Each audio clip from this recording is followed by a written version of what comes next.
is coming to reality.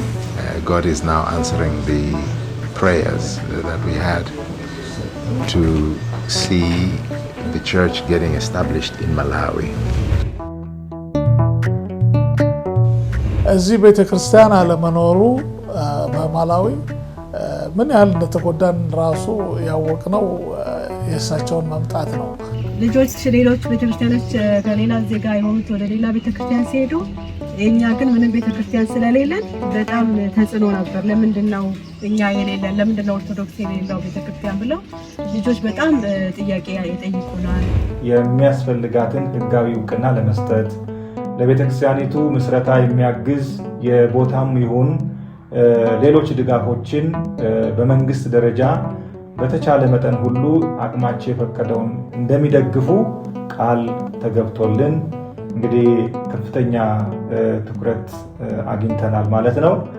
የአባታችንና ልኡካኑ መጥተው ያገኘነውን ሰርቪስ ስናይ ምን ያህል እንደተጠማንና እንደተጎዳን እጅግ ገባን ማለት ነው።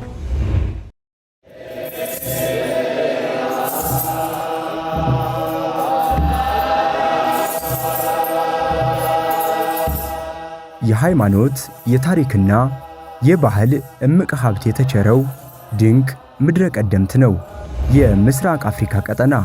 በዚህ ሰፊ ግዛት ውስጥ ለሺህ ዓመታት ሳይቋረጥ የዘለቀ አንድ ቅዱስ ድምፅ አለ። የኢትዮጵያ ኦርቶዶክስ ተዋሕዶ ቤተክርስቲያን ሐዋርያዊ ጥሪ።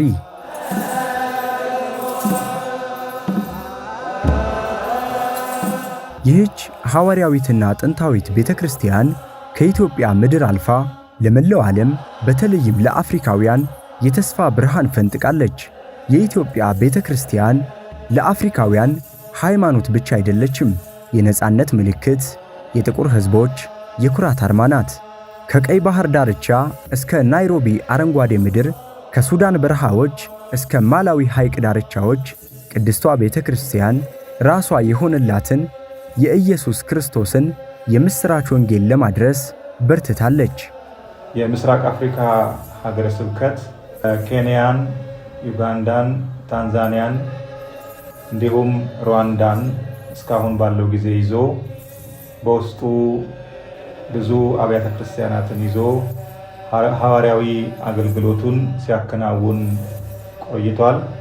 የምስራቅ አፍሪካ ሀገረ ስብከት በእነዚህ አሁን በጠቀስኳቸው አገሮች በኬንያ ከዚህ በፊት 4 አብያተ ክርስቲያናት የነበሩ ሲሆን አሁን በቅርቡ በዚህ ዓመት በ2018 ዓመተ ምህረት ህዳር ወር ላይ ህዳር 18 ተመርቆ የተከፈተ ህዳር 7 ተመርቆ በብፁዕ አባታችን በአቡነ ማቴዎስ የሀገረ ስብከቱ ሊቀ ጳጳስ ተመርቆ አገልግሎት የጀመረ ቤተክርስቲያን አለ። በመርሳቤት ሰማዕቱ የቅዱስ ጊዮርጊስ ቤተክርስቲያን ይህንን ጨምሮ 5 ቤተክርስቲያኖች በኬንያ እንዲሁም በኡጋንዳ 4 አብያተ ክርስቲያናት ያሉን ሲሆን በታንዛኒያ በመስረታ ላይ እንዲሁም ደግሞ በሩዋንዳ አንድ ቤተክርስቲያን እስካሁን ባለው የነበሩን ቢሆንም እግዚአብሔር በፈቀደው መጠን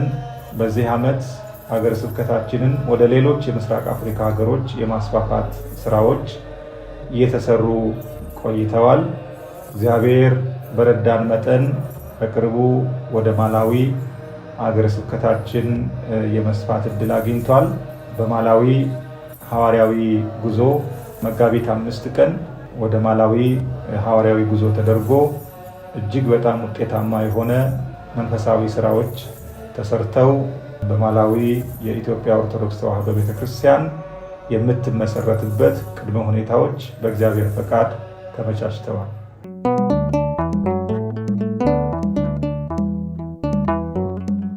ማላዊ የአፍሪካ ሞቃታማ ልብ መገኛዋ የደቡባዊና ምስራቅ አፍሪካ መገናኛ ላይ ነው።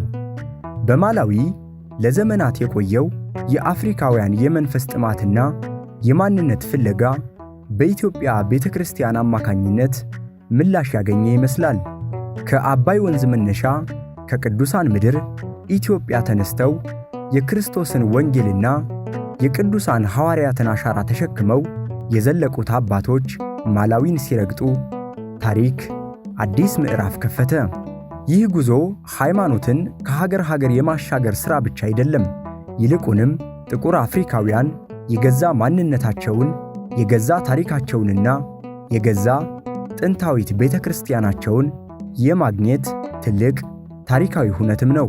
ለመጀመሪያ ጊዜ የኢትዮጵያ ኦርቶዶክስ ተዋሕዶ ቤተክርስቲያን አገልጋዮች ወደ ማላዊ ሲገቡ የግብፅ ኮፕቲክ ኦርቶዶክስ ቤተክርስቲያን አባቶች ካህናትና ዲያቆናትን ጨምሮ እጅግ ብዙ ኢትዮጵያውያን፣ ማላውያን እንዲሁም ደግሞ ሌሎች ኤርትራውያንን ጨምሮ ሌሎች ዜጎች የኢትዮጵያ ኦርቶዶክስ ተዋሕዶ ቤተክርስቲያንን ወደ ማላዊ መምጣት ለብዙ ዓመት ሲጠባበቁና ሲጸልዩ የነበሩ በመሆናቸው እስከ ኤርፖርት ድረስ መጥተው በታላቅ አቀባበል ተቀብለውን እጅግ በጣም ያልጠበቅነውን ክብር ሰጥተው ተቀብለውናል።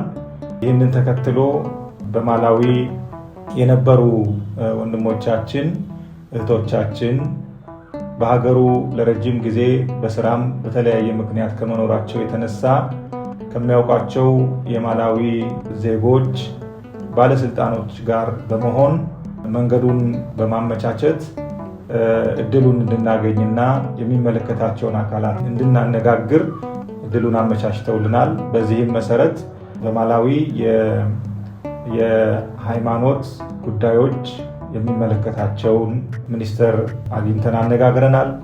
እንዲሁም ደግሞ በማላዊ የሊሎንግ ከተማ መስተዳድር ወይም ከንቲባ ጽሕፈት ቤት ተገኝተን እንደዚሁም አነጋግረን በሁሉም ባነጋገርንባቸው የመንግስት መስሪያ ቤቶች አዎንታዊ ምላሽ እንዲሁም ደግሞ ከፍተኛ ተቀባይነት አግኝተን የኢትዮጵያ ኦርቶዶክስ ተዋሕዶ ቤተክርስቲያን ወደ ማላዊ መምጣት ለትውልዱ እጅግ በጣም ጠቃሚ መሆኑን ቀደምት አብያተ ክርስቲያናት ከሆኑት መካከል የኢትዮጵያ ኦርቶዶክስ ተዋሕዶ ቤተክርስቲያን አንዷ መሆኗን በታሪክም በአንዳንድ አጋጣሚዎች የሰሙ በመሆናቸው የኢትዮጵያ ኦርቶዶክስ ተዋሕዶ ቤተክርስቲያንን መምጣት እጅግ በደስታ ተቀብለው ለቤተክርስቲያኒቱ በሀገሪቱ ሕግ መሰረት የሚያስፈልጋትን ሕጋዊ እውቅና ለመስጠት ለቤተክርስቲያኒቱ ምስረታ የሚያግዝ የቦታም ይሁን ሌሎች ድጋፎችን በመንግስት ደረጃ በተቻለ መጠን ሁሉ አቅማቸው የፈቀደውን እንደሚደግፉ ቃል ተገብቶልን እንግዲህ ከፍተኛ ትኩረት አግኝተናል ማለት ነው። እጅግ በጣም ደስ የሚል ጊዜ ነው የነበረን። አባታችን ኢስት አፍሪካን ወይ ምስራቅ አፍሪካ ሀገረ ስብከት የስራ አስኪያጅ አባታችን መምህር ቢንያም በመጡበት ጊዜ ከነልኡካናቸው እጅግ የተባረከ ጊዜ ነው ያሳለፍነው። እዚህ ቤተክርስቲያን አለመኖሩ በማላዊ ምን ያህል እንደተጎዳን ራሱ ያወቅነው የእሳቸውን መምጣት ነው። በእርግጥ ጉዳቱ በብዙ መልኩ ሊሆን ይችላል፣ ግን ዋናው በመንፈሳዊ እና በማህበራዊ ጉዳዮች ላይ ትልቅ ጉዳት ነው ያለው። ምክንያቱም እንደው አንድ ሰው በረሃ እያለ ውሃ እንደሚጠማ አድርገን ብናስበው ራሱ እሱ ጥሩ ምሳሌ ይሆናል እና የእሳቸው መምጣትና የነበረን ፕሮግራም ሁሉ እንግዲህ በመንፈሳዊ አይን እና ከነበረን ጥማት አንጻር እንደ ጠብታ ቢሆንም ያ ጠብታ እጅግ ከትልቅ እርካታ ነው የፈጠረልን። መንፈሳዊ እርካታ ፈጠረልን። ያ የጎደለንን ነገር ምክንያቱም ቤተክርስቲያን በሌለበት ጊዜ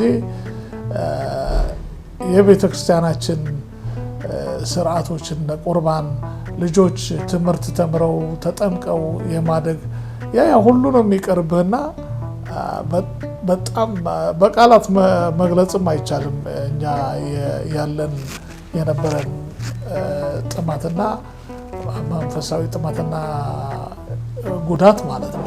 ረጅም ዓመት እዚህ ሀገር ስኖር ገጠመን ሁሉ ነገር ኖሮን ግን ቤተክርስቲያን ስለሌለ ሙሉ ሆነን አልተሰማንም። በቃ ጎዶሎ ህይወት ያለን ያህል ተሰማን። ልጆቻችን የምንወስድበት ቦታ አልነበረም። ልጆች ሌሎች ቤተክርስቲያኖች ከሌላ ዜጋ የሆኑት ወደ ሌላ ቤተክርስቲያን ሲሄዱ እኛ ግን ምንም ቤተክርስቲያን ስለሌለን በጣም ተጽዕኖ ነበር። ለምንድነው እኛ የሌለን? ለምንድነው ኦርቶዶክስ የሌለው ቤተክርስቲያን ብለው ልጆች በጣም ጥያቄ ይጠይቁናል። በጣም ይሰማኛል። በዛ ላይ ደግሞ ብዙ ነን። ሁላችንም ግን ምን ማድረግ እንዳለብን አናውቅም ነበረ። ያው ቤት ለቤት እየሄድን ጸሎት ብናደርግም ግን እንደዚህ እግዚአብሔር ረድቶን ይሄንን ነገር ስለመጣልን ደስ ብሎናል። ግን በጣም ተጽዕኖ አለው የቤተ ክርስቲያን በሀገር ውስጥ አለመኖር የኦርቶዶክስ በጣም ተጽዕኖ አለው። የሀገረ ስብከቱ ልኡካን ቡድን ወደዚህ ሀገር ሲመጡ ከመምጣታቸው በፊት መጀመሪያ የታችን ሰብልዬና ጠንካራ ክርስቲያን ኦርቶዶክስ ልጆች አሉ እዚህ ሀገር አቀባበል ዝግጅት በሚያደርጉበት ጊዜ ነው ለኔ ያሳወቁኝ። ምንም አይዲያ አልነበረኝም። ከዛ በኋላ በጣም ተደስቼ እዛ ጆይን አደረኩ። በአጭር ጊዜ ውስጥ አደራጅተው ፕሮግራሙን አዘጋጅተው የሚያውቋቸውን የኦርቶዶክስ አማኞችን በሙሉ አሰባስበው ትልቅ ዝግጅት አድርገው ነው ኤርፖርት የተቀበሉት። እንደ አቀባበሉ ልክ ከረጅም ጊዜ በፊት ጀምሮ የተደረገ ዝግጅት የሚመስል ነበረ እና ልኡካን ቡድኑ በጣም በደስታ ነው እንትን ያደረጉት። ከዛ ከኦሪየንታል ኦርቶዶክስ ቸርች ደግሞ የግብፅ ኦርቶዶክስ ተወካዮችም በአቀባበሉ ላይ ተገኝተዋል። ፕሮግራሙ በጣም የሚያምር ነበረ። በቆይታቸውም ባለሳሳት 3-4 ቀን ነው የቆዩት እዚህ 4 ቀን 5 ቀን በቆዩበት ጊዜ በጥሩ ሁኔታ ፕሮግራሞቹን ሰዓታቸውንና አጀንዳቸውን ጠብቀው ነበር የሄዱት።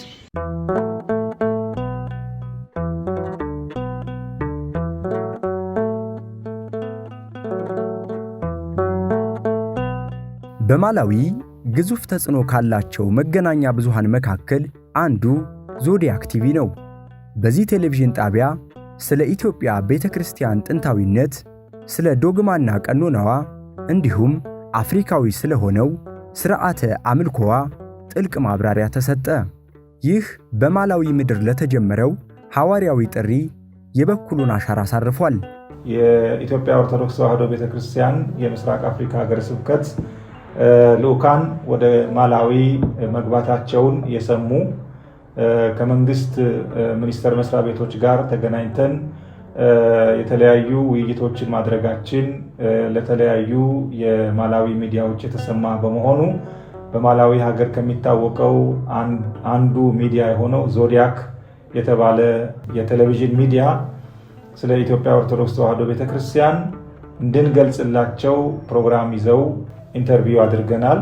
ባደረግነው ወይም በተደረገው ኢንተርቪው ስለ ኢትዮጵያ ኦርቶዶክስ ተዋሕዶ ቤተክርስቲያን ከመጀመሪያው ጀምሮ ታሪካዊ ሂደቱን ወይም ደግሞ ወደ ኢትዮጵያ ክርስትና ከየትኛውም ዓለም በፊት ከእስራኤል ቀጥሎ ክርስትና የተሰበከባት ወይም ክርስትና የገባባት ሀገር መሆኗን በመጽሐፍ ቅዱስ በሐዋርያት ሥራ ምዕራፍ 8 ከቁጥር 26 ጀምሮ የተጠቀሰውን በኢትዮጵያዊ ጃንደረባ በባኮስ አማካኝነት ክርስትና ወደ ኢትዮጵያ በ34 ዓመተ ምህረት መግባቷን እንዲሁም ደግሞ ሌሎችንም ታሪካዊ ሂደቶችን ቤተክርስቲያናችን ቀደምት የሚያሰኛት የአፍሪካ ባለውለታ ቤተክርስቲያንም ጭምር መሆኗን ከፓን አፍሪካ እንቅስቃሴ ጋር አያይዘን በሰፊው ስለ ቤተክርስቲያናችን ማብራሪያ ገለጻ ከሌሎች አብያተ ክርስቲያናት ጋር ያላት ግንኙነት እንዲሁም ደግሞ አንድነትና ልዩነት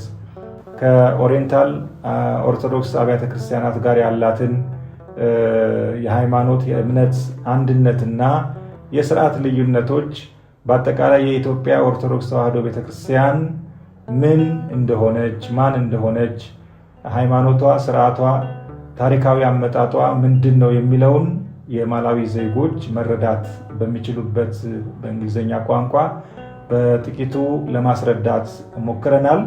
The first time I heard about the Ethiopian Orthodox Tewahedo Church was decades ago. I can't really remember when that was. However,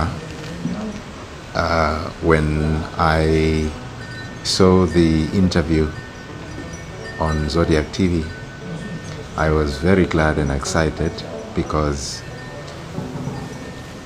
I saw that the dream that I had is coming to reality. God is now answering the prayers that we had to see the church getting established in Malawi. So The first impression when I saw the interview was excitement, and I'm very happy to see that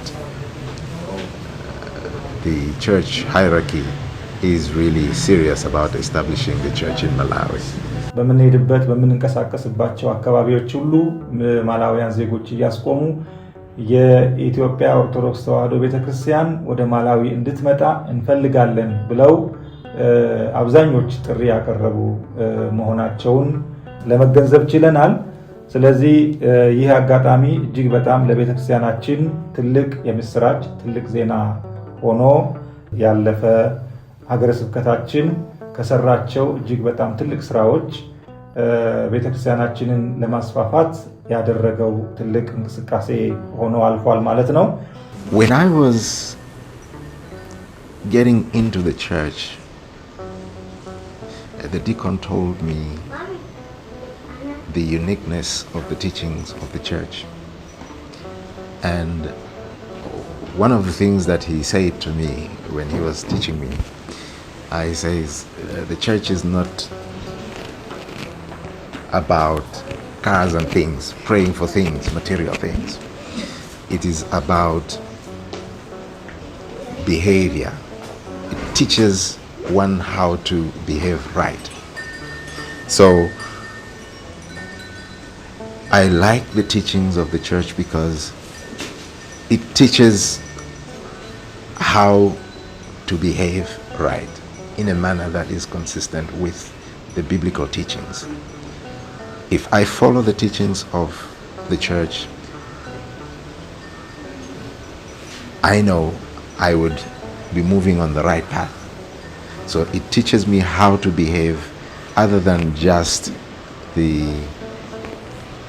material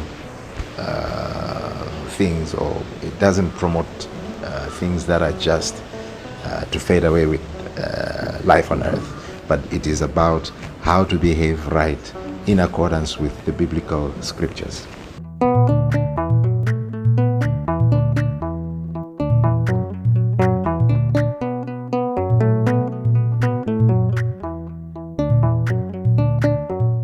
የኢትዮጵያ ኦርቶዶክስ ተዋሕዶ ቤተክርስቲያን ወደ ማላዊ ይዛ የገባችው እምነትን ብቻ አልነበረም፣ ለዘመናት ጠብቃ ያቆየችውን ዘመን ተሻጋሪ ሰማያዊ ሥርዓቷንም ጭምር እንጂ። በቅዱስ ያሬድ ዜማ እየተቃኘ ወደ እዝነ ልቦና የሚወርደው ያ ጥልቅ ዜማ በማላዊ አየር ላይ ሲያስተጋባ በምድሪቱ አዲስ መንፈሳዊ ድባብ ሰፈነ። የኢትዮጵያ ቤተክርስቲያን ሥርዓተ አምልኮቷ ልዩ ነው፣ ትውፊቷም ጥንታዊ። ማላውያን ለመጀመሪያ ጊዜ ያንን የሰከነ ቅዳሴ ያንን የሚስጥር ድምፅ ሲሰሙ ልባቸው በደስታ ተመላ። ለብዙዎቹ ይህ ድምፅ እንግዳ አልነበረም፣ ይልቁንም በነፍሳቸው ውስጥ ተቀብሮ የቆየ አፍሪካዊ ማንነታቸው ሲቀሰቀስ የተሰማቸው ይመስላል። In terms of the hymns of the church, I can actually broaden it to say the chants. When the chants are being sung in the church during the service, it is a very spiritually deep moment for me, because that enables me to zoom inside of me, to look within, to concentrate at a deeper spiritual level and be able to communicate with God. So the hymns are very, very powerful, and they are not common. They are unique to the EOTC or to the Orthodox Tewahedo tradition. So I really like the hymns and the chants, especially during the Kidasi. በማላዊ ታላላቅ ከተሞች ወይም ሁለት ዋና ከተሞች ይገኛሉ። አንደኛው ሊሎንግዌ ይባላል፣ ሁለተኛው ደግሞ ብላንታይር ይባላል። በሁለቱም ከተሞች ኢትዮጵያውያን፣ ኤርትራውያን እንዲሁም ደግሞ ማላውያን ዜጎች የኢትዮጵያ ኦርቶዶክስ ተዋሕዶ ቤተክርስቲያንን እየተጠባበቁ የሚገኙ ነበሩ። እንዲሁም ደግሞ በብላንታይር በሚባለው ከተማም እንደዚሁ ኦርቶዶክሳውያን ምዕመናን ያሉበት በመሆኑ በሁለቱም ከተሞች በመዟዟር ሐዋርያዊ አገልግሎት ወንጌል በማስተማር በመምከር በማሰባሰብ አንድ ሳምንት ወይም ደግሞ ከ5 ቀናት ያለፉ ቀናትን አሳልፈን በመጨረሻ በሁለቱም ከተሞች ያሉትን በአንድ ቦታ በማሰባሰብ ግብጽ ኮፕቲክ ኦርቶዶክስ ቤተክርስቲያንን ፈቃድ በማግኘት በግብጽ ኮፕቲክ ኦርቶዶክስ ቤተክርስቲያን ለመጀመሪያ ጊዜ የኢትዮጵያ ኦርቶዶክስ ተዋሕዶ ቤተክርስቲያን ቅዳሴ ለመቀደስ ብዙዎቹ የክርስቶስን ሥጋውና ደሙን እንዲቀበሉ ለማድረግ ተችሏል። The sacred traditions of the Orthodox Tewahedo faith are very important because they help in regulating a person. Every human being needs to be regulated.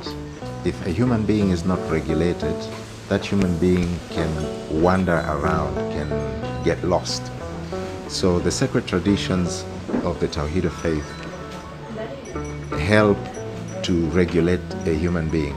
Take for instance industries. Industries get regulated. For example, the construction industry, it follows certain regulations in order to make sure that the standards are met and things are done correctly. So similarly, the traditions in the Orthodox Tewahedo faith help to regulate a human being. I, for one, I can say when I'm moving through life, I go through life with a sense of direction and regulation. I know what not to do and what to do, and it is those traditions that help to regulate a human being. So those are very important.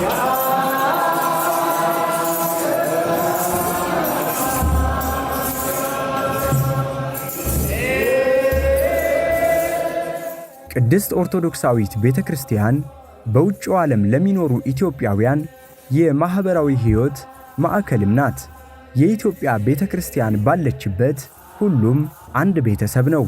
ከዚህ ባሻገር እናት ቤተክርስቲያን በኢትዮጵያውያንና በማላውያን መካከል የማይበጠስ የፍቅርና የወንድማማችነት መንፈስ እንዲዳብርም የምታበረክተው ሚና በቀላሉ የሚታይ አይደለም። አሁን ትላንትና በአጋጣሚ ሆኖ የትምህርት ቤት ምርቃት ልጆች ምርቃት የአንድ ጓደኛዬ ልጆች ምርቃት ጋር ሄጄ ነበር። እሱ የአረብ ዜጋ ነው። እሱ የሚያስተምርበት ትምህርት ቤት ሄጄ ነበር። በአጋጣሚ የምርቃት ፕሮግራም በሚያቀርቡበት ጊዜ ሁሉም የሀገራቸው የባህል ሲያስተዋውቁ በአጋጣሚ እኔ ስደርስ ያየሁት ምንድነው የኢትዮጵያውያን ቤተሰቦች የሚያስተምሯቸው ልጆቻቸው በጣም በርካታ ልጆች ነው ያየሁት። ምናልባት ከ20 ከ30 ልጆች በላይ ይቻላል እና የኢትዮጵያን ቡና የኢትዮጵያን ምግብ ሲያስተዋውቁ ተዘጋጅተው በደንብ ያበሻ ልብስ ለብሰው እና እነዚህ በሙሉ አናቃቸውም ነበር። ማን የቱ ጋር እንደሚኖር ማን የቱ ጋር እንደሚኖር አናውቅም ነበር። አንድ ቀን እድል አግኝተን ቤተክርስቲያን ለማቋቋም ግብጾች ሰጡን ኦፖርቹኒቲ። እዛ በነበረው ቅዳሴ እዛ ላይ በመሰባሰቡ ምክንያት በጣም ብዙ ሰዎችን ለማወቅ ቻለን እና አሁን ሙሉ ስሜት እየተሰማን ነው። መጠያየቅ እንችላለን። ችግር ቢደርስብን ሐዘን ቢደርስብን መረዳዳት እንችላለን እና በጣም ጥሩ ኦፖርቹኒቲ ነው የተፈጠረው። እንግዲህ ቤተክርስቲያን አሰባሳቢ ነች፣ አንድነትን የምታጠናክር ነች። ሁሉም ልጆቿን አንድ ላይ ሆነው እዚህ ያለ ነው። ግማሹ እዚህ ነዋሪ ነው፣ ግማሹ ለአጭር ጊዜም በፕሮጀክትም በሌላም ነገር የመጣ ህዝብ ነው። ግን ሁላችን የምታሰባስበን ቤተክርስቲያን ነችና ያንን በማጣታችን እጅግ በማህበራዊ ኑሯችን ራሱም ተጎተናል ማለት ነው። ልጆቻችን ደግሞ የበለጠ ምክንያቱ እነሱ የሃይማኖት ስነ ምግባር አውቀው በመንፈሳዊ ህይወት ታንጸው እንዲያድጉ እድል ስላላገኙ ማለት ነው። እና ለሁሉም ነገር በጣም ጉዳቱ ከባድ ነበር። የበለጠ ደግሞ ምን ያህል እንደተጎዳን ያወቅነው የአባታችንና ልኡካኑ መጥተው ያገኘነውን ሰርቪስ ስናይ ምን ያህል እንደተጠማንና እንደተጎዳን እጅግ ገባን ማለት ነው። በማህበራዊ ህይወታችን በጣም በዚህ በአንድ ወር ባልሞላ ጊዜ ውስጥ መምህር ቢኒያም ከመጡ በኋላ አንድ ወር ባልሞላ ጊዜ ውስጥ ትልቅ ለውጥ አይተናል። ማህበራዊ ህይወታችን እየተሻሻለ ነው። ያ ማለት ምንድነው? እሳቸው አሰባስበውት የሄዱት የኦርቶዶክስ አማኝ አሁን መጠያየቅ ጀምረዋል። በጋራ ሰበካ ጉባኤ አቋቁመናል። አንዳንድ እንቅስቃሴዎች በጋራ እናደርጋለን። ገንዘብ መዋጮ ተደርጓል እና ብዙ አበሻ እዚህ ራሱ መኖሩ ራሱ እንኳን በደንብ የማናውቀው በርካታ ሰዎችን ለማየት እድል አግኝተናል እና መረዳዳት እንችላለን። ስለዚህ ያው ማህበራዊ ግንኙነታችን ይመለሳል። እርስ በርስ እንተዋወቃለን። ለሀዘንም ለደስታም ጊዜ መሰባሰብ የምንችልበትን ትልቅ እድል የፈጠረልን የእሳቸው ጉብኝትና የቤተክርስቲያኑን እንደ አዲስ ለመቋቋም የተደረገው ጥረት ኢትዮጵያና ኤርትራ አማኞች ብቻ ሳይሆን የግብፅ ወንድሞቻችን የማላዊ አማኞችም ሳይቀር አንድ ላይ በነበሩበት ቅዳሴ ስንሰማ ብዙ ሰው ነው ያለቀሰው። በቃ እንባችን ሁሉ ነው የመጣውና ይሄ በተለያየ ግጭቶች በምትናወጥ ዓለም እንደዚህ ሁሉም ተሰባስቦ በፍቅር ቅዳሴ ሲሰማ ቤተክርስቲያናችን ምን ያህል የሰላምና የአንድነት ተምሳሌት እንደሆነች ሁሉ የሚያሳይ ሁኔታ ነበር። እንደውም አንዳንዴ ራሳችን ሁሉ የተጠራጠርንበት ይሄ መንግስተ ሰማይ ያለ ነው ወይስ እውን በምድር እየሆነ ነው እስክንል ድረስ ነበርና ቅዳሴው፣ ጣዕመ ዜማ፣ የቤተክርስቲያናችን ስርዓት እናት ቤተክርስቲያን ምን ያህል የምታኮራ መሆኑን አይተናል። በጣም ነው ደስ ያለን።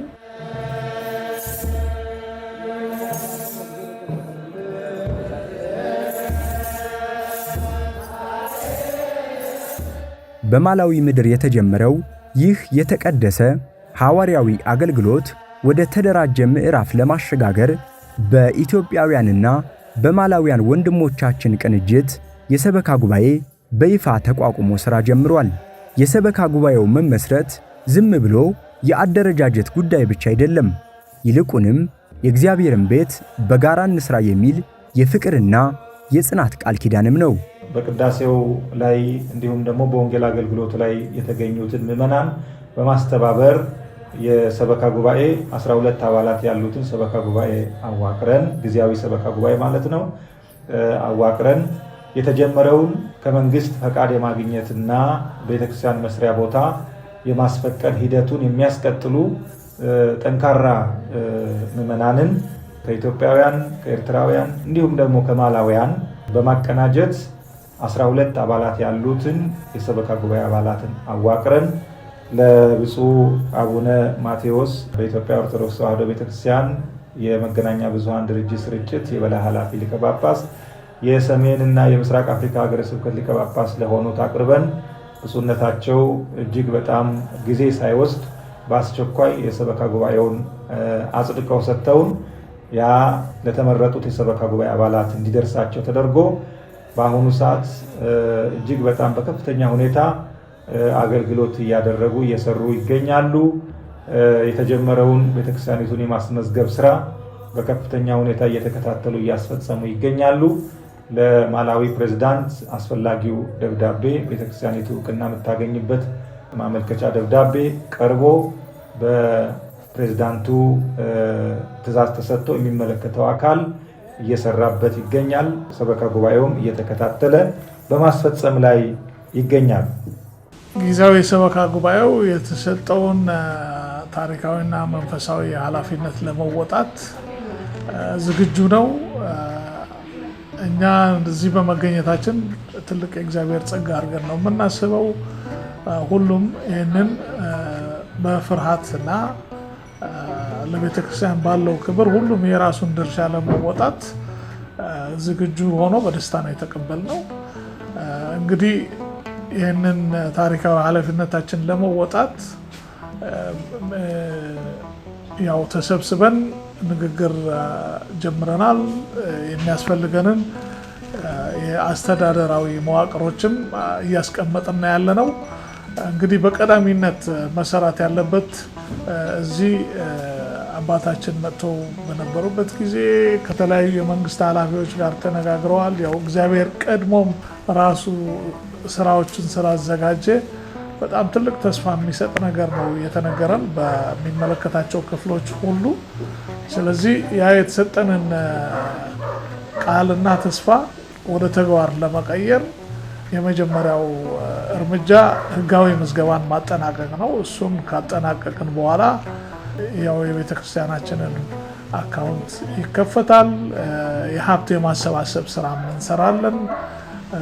በዛም እዚህ ያሉት ምዕመናን ብቻ ሳይሆን ከውጭም ያሉ ወንድምና እህቶቻችን በየቦታው እንደሚያገዙ የዚህ በረከት ተሳታፊ እንደሚሆኑ ነው የምናምነው።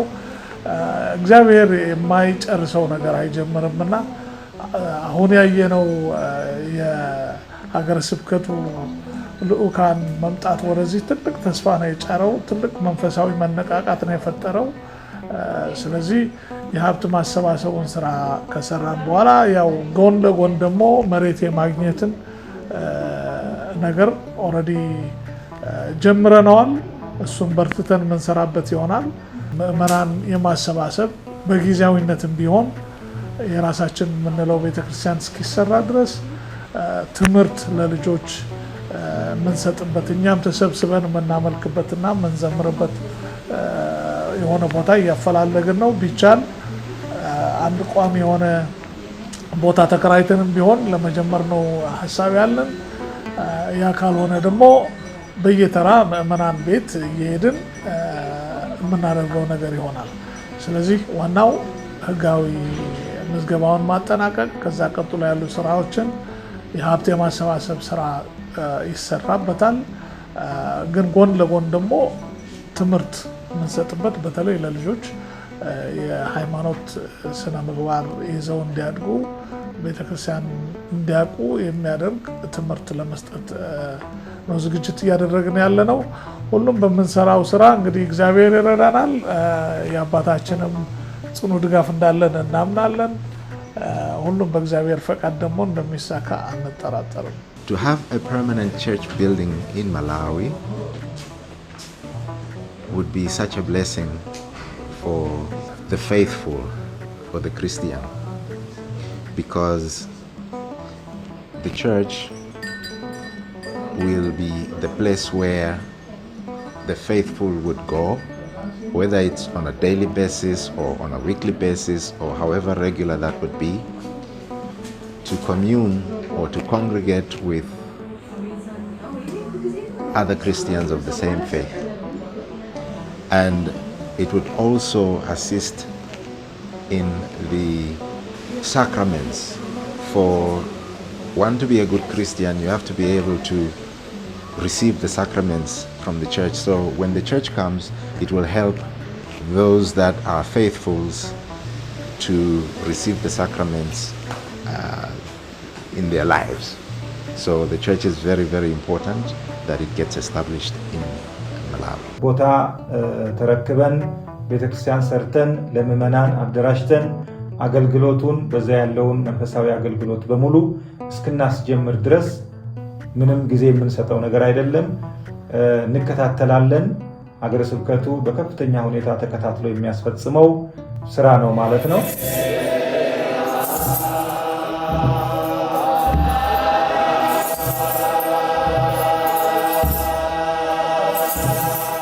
የኢትዮጵያ ኦርቶዶክስ ተዋሕዶ ቤተክርስቲያን በማላዊ የጀመረችው ሐዋርያዊ ግስጋሴ የአፍሪካውያን መንፈሳዊ ነፃነት የታወጀበት አዲስ ምዕራፍ ነው። ይህ አገልግሎት ድንበር አያውቅም። ይህ አገልግሎት የቋንቋ ልዩነት አያግደውም። ከናይል ወንዝ መፍለቂያ እስከ ኬፕታውን ጫፍ፣ ከጅቡቲ ወደቦች እስከ ኮንጎ ደኖች ድረስ ጥንታዊቷና አፍሪካዊቷ ቤተክርስቲያን እጆቿን ለልጆቿ ዘርግታለች። ከብፁዕ ቅዱስ አቡነ ማትያስ ጀምሮ እንዲሁም ደግሞ ቅዱስ ሲኖዶስ በአጠቃላይ የሚመለከተው አካል አፍሪካ ላይ ከፍተኛ የሆነ የሃይማኖታችን የኢትዮጵያ ኦርቶዶክስ ተዋሕዶ ቤተክርስቲያናችን የማስፋፋትና የማዳረስ ስራ ሊሰራ ይገባል። ፈረንጆች ሚሽነሪ የሚሉት አይነት አገልግሎት ማለት ነው በኢትዮጵያ ኦርቶዶክስ ተዋሕዶ ቤተክርስቲያን። ይህ ስራ አጥብቆ ሊሰራ ይገባል። ይህ ከሆነ አፍሪካን በአጭር ጊዜ ውስጥ ወደ ኢትዮጵያ ኦርቶዶክስ ተዋሕዶ ቤተክርስቲያን እንቀይራለን። ወደ ኢትዮጵያ ኦርቶዶክስ ተዋሕዶ ቤተክርስቲያን አፍሪካን ከቀየርን ደግሞ ሜንታሊቲው ይቀየራል፣ ስነ ልቦናቸው ይቀየራል። አፍሪካ ወደ ታላቅነት ማማ እንድትወጣ ማድረግ እንችላለን።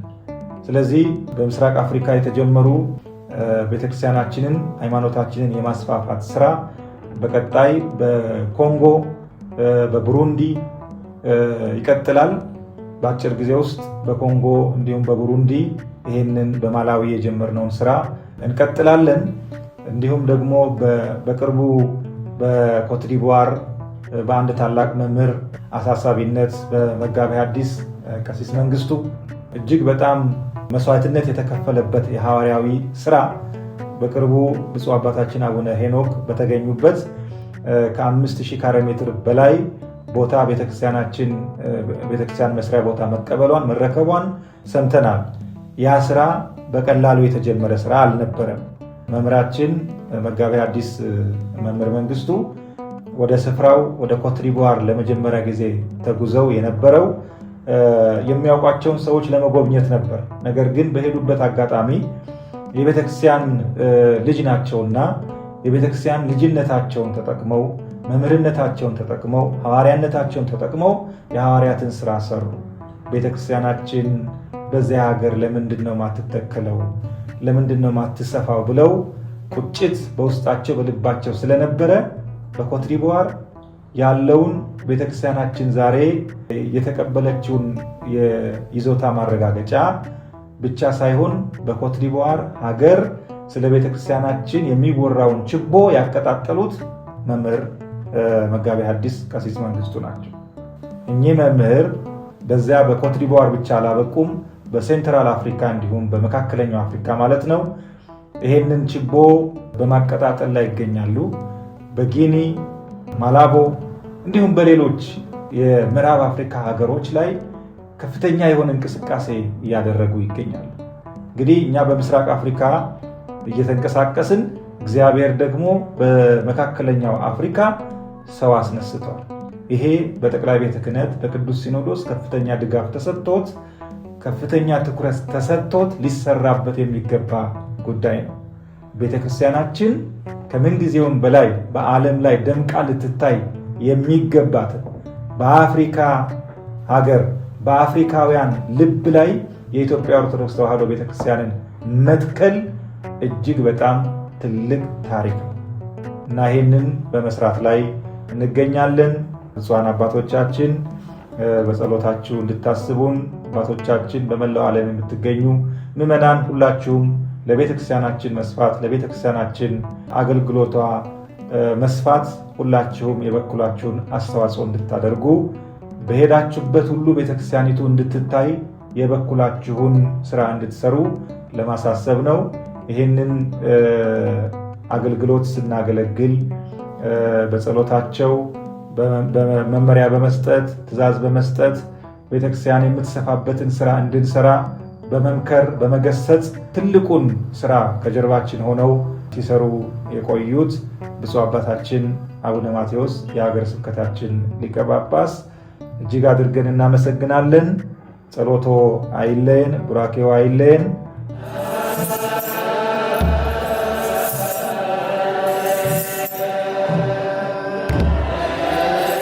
ማላዊ ላይ የታየው መነቃቃት ነገ በዛምቢያ፣ በዚምባብዌ፣ በታንዛኒያ እንዲሁም በሌሎችም አህጉራዊ ጎረቤቶቿ የሚደገም የታሪክ አውድማ ነው።